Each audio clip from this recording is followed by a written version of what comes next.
पहाड़ों की तलहटी में एक शांत मठ स्थित थी, जो ज्ञान और आत्मज्ञान की खोज में लगे भिक्षुओं का निवास था। इन भिक्षुओं में से एक थे युवा भिक्षु बोधि, जिनका मन सत्य की खोज में निरंतर भटकता रहता था। बोधि बचपन से ही आध्यात्मिकता की ओर आकर्षित थे। उन्होंने अपने माता पिता को अल्पायु में ही खो दिया था और एक दयालु बूढ़े भिक्षु द्वारा उन्हें मठ में ले लिया गया था। मठ में उन्होंने धर्मशास्त्रों का गहन अध्ययन किया और ध्यान के माध्यम से आत्मज्ञान प्राप्त करने का प्रयास किया। मन में एक अशांति बनी रही। उन्हें ऐसा लगा कि सत्य केवल धर्मशास्त्रों में या ध्यान के माध्यम से ही नहीं पाया जा सकता। वह सत्य को अनुभव करना चाहते थे, उसे अपने जीवन में उतारना चाहते थे। एक दिन बोधि ने मठ के गुरु के पास जाकर अपनी अशांति व्यक्त की। गुरु ने शांति से कहा, बोधि, सत्य तुम्हारे भीतर ही है।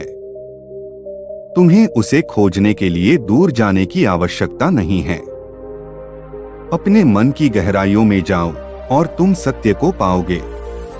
बोधि ने गुरु की बातों पर ध्यान दिया और उन्होंने अपने आत्मनिरीक्षण की यात्रा शुरू कर दी। वह प्रतिदिन घंटों ध्यान करते थे, अपने विचारों और भावनाओं का अवलोकन करते थे। धीरे धीरे उन्हें अपने भीतर की शांति और शांति का अनुभव होने लगा। एक दिन बोधि ध्यान करते समय एक गहरी समाधि में प्रवेश कर गए। इस समाधि में उन्होंने सत्य की एक झलक देखी। उन्होंने महसूस किया कि सभी चीजें परस्पर जुड़ी हुई हैं और सभी प्राणियों में एक ही चेतना निवास करती है। उन्होंने करुणा और प्रेम की भावनाओं से भरकर अपनी आंखें खोली। उस दिन से बोधि का जीवन बदल गया। उन्होंने अपने ज्ञान को दूसरों के साथ साझा करने के लिए खुद को समर्पित कर दिया।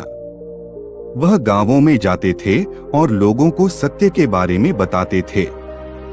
उन्होंने उन्हें बताया कि सत्य को किसी बाहरी स्रोत से नहीं पाया जा सकता, बल्कि यह अपने भीतर ही पाया जा सकता है। बोधि की शिक्षाएं लोगों के दिलों को छू गईं और उन्होंने उनकी बहुत प्रशंसा की। वे उन्हें बोधि ज्ञानी कहने लगे, जिसका अर्थ है ज्ञानवान बोधि। बोधि के जीवन का अंतिम लक्ष्य सभी प्राणियों को ज्ञान और आत्मज्ञान की प्राप्ति में मदद करना था। उन्होंने अपना पूरा जीवन इस उद्देश्य से समर्पित कर दिया और उनकी शिक्षाएं आज भी लोगों को प्रेरणा देती हैं।